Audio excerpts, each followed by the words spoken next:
ইসলামী ছেলে খেলা, ডাইল খাওয়া। আল্লাহ নাই এর পক্ষে কে আছেন? যদি কেউ হাতটা তুলেন সাথে সাথে ইমানটা শেষ, বেঈমান হয়ে যাবে। সংসদে বিল উত্থাপন করছি, মদের পক্ষে কে কে আছেন? মদ মদ বৈধ, মদ বৈধ, কে কে আছেন? হাত তুলেন। যদি হাত তুলেন, মদ কি হয়ে যাবে? বৈধ হয়ে যাবে। আর আপনাদের বৈধতার কারণে যত মানুষ মদ পান করবে, এই গুনাহ কে করবে? কে নিবে? সবাই। কি কথা বলেন না কেন? হাত তুলবে, যারা হাত তুলবে। নাকি ভুল বললাম ভাই? সঠিক। আমাদের দেশের মদ বৈধ না অবৈধ? অবৈধ। হ্যাঁ, কাফের সব কোন মদ বৈধ না অবৈধ? দেখি তো আমাদের দেশের সমস্যা। আমাদের দেশের সবচেয়ে বড় সমস্যা এখানে, আমাদের দেশের অধিকাংশ মানুষ ব্যাকুল, জাহেল, মূর্খ। অধিকাংশ মানুষ কি হইতেছে, কি করতেছি খবরই নেই। বাংলাদেশ সম্পূর্ণ মদ বৈধ এবং মদের উপরে শুল্ক তুলে দেওয়া হয়েছে।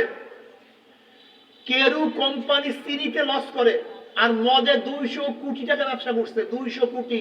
এই বাংলাদেশে কেরু কোম্পানি 1-2 কোটি না, 200 কোটি। বিদেশ থেকে হাজার হাজার কোটি কোটি টাকার মদ আসে ওই আপনার হাত তোলার কারণে। কোথায় হাত তোলা? তাই সংসদের সদস্য পাঠাইছে কারা? আমরা। কথা বলে না, ঘটনা কি? আমরা। একটা সিল মারছিলেন না? একটা সিল একটা সিল মারছিলাম। আমার দোস্ত দাঁড়াইছে, আমার ভাই দাঁড়াইছে, আমার আত্মীয় হয়, একটা সিল মারছিলাম। আল্লাহ তোমাদের কোনো সিল রেডি করে রাখছে। সিল অপেক্ষা করো। লক্ষ লক্ষ জেনার গুণা, লক্ষ লক্ষ। তুমি জানো বাংলাদেশের জেনার আইন বৈধ? তুমি জানো একটা যুবক যুবতী যদি অবৈধ কাজে লিপ্ত হয়, তার বিরুদ্ধে যদি আপনি কেস দায়ের করেন, আর যদি যুবতী গিয়ে কোর্টে বলে আমরা সম্মতি ছিলাম, সুপ্রিম কোর্টের চিফ জাস্টিসের পাবার কোনো ক্ষমতা নাই বিচার করা। বাংলাদেশের জেলা সম্পূর্ণ বৈধ। এই আপনাদের ওই কি জানি কথা কয় না, ছেলের কারণে একটা সিল মারছে,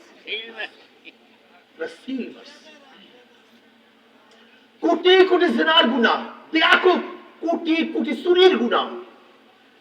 এই যত চুরি করবে তোমার ভোট পেয়ে, সমস্ত চুরির গুনাহ তোমার আমল নামায়।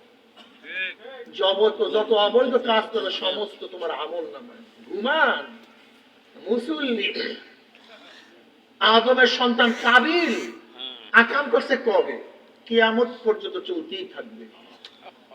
আল্লাহ আমাদের সবাইকে মাফ করে দেন না, আমিন। একটু ক্ষমা করে দেন আল্লাহ, তৌফিক দান করেন। তোমরা অনেকেই ভাবো হুজুর কোনো স্বার্থ আছে। না বাবা, আমাদের কোনো স্বার্থ নেই। আল্লাহর কসম করে বলি, এই ক্ষমতার স্বার্থ আমাদের মধ্যে নেই। যদি ক্ষমতার স্বার্থ থাকতো 2001 আমি মিনিস্টার হতে পারি, তা তোমরা বুঝবা না। 2001 ক্ষমতার যদি মোহ থাকতো, তাহলে তোমরা বুঝো তো বাংলাদেশে চরমনে একটা ফ্যাক্টর কি ফ্যাক্টর না? কথা বলেন, একটা ফ্যাক্টর কি ফ্যাক্টর না? ফ্যাক্টর। ছোট ছোট দল, রাশেদ খান মেনন যদি মিনিস্টার হতে পারে, যার 10টা ভোট নেই। হাসান আলী ইউন যদি মিনিস্টার হতে পারে, 10টা ভোট নেই। তা আমরা কি পারতাম না? পারতাম না তা না, কিন্তু ক্ষমতার পিছা মারিবে না, পিছা মারি ক্ষমতার। তো হুজুর বলে আপনারা যে চেষ্টা করেন, চেষ্টা কেন করি? নবী আলাইহিস সালাতু ওয়াস সালাম জীবনভর চেষ্টা করছেন, কিন্তু মক্কায় কিছু করতে পারেন নাই। নবী আলাইহিস সালাম মদিনায় চেষ্টা করছেন খুব বেশি, মদিনার বাহিরে কিছু করতে পারেন নাই, কিন্তু চেষ্টার কারণে একদিন গোটা দুনিয়ার মধ্যে ইসলাম ছড়ায় পড়ছে। আমরা কিছু করতে, আমার বাবা চলে গেছেন, হয়তো কিছু করতে পারেননি। আমার দাদা চলে গেছেন আরো আগে, হয়তো বেশি কিছু করতে পারেন নাই, কিন্তু তাদের রেজাল্ট আজকে বের হইতেছে। কি কথা ঠিক না? আমরা একদিন থাকবো না, কিন্তু আমি বিশ্বাস করি এই যে ঘাম ঝরাইতেছি, এই দৌড়াদৌড়ি করতেছি, এদেশের মুসলমান একদিন না একদিন বুঝবেই ইনশাআল্লাহ।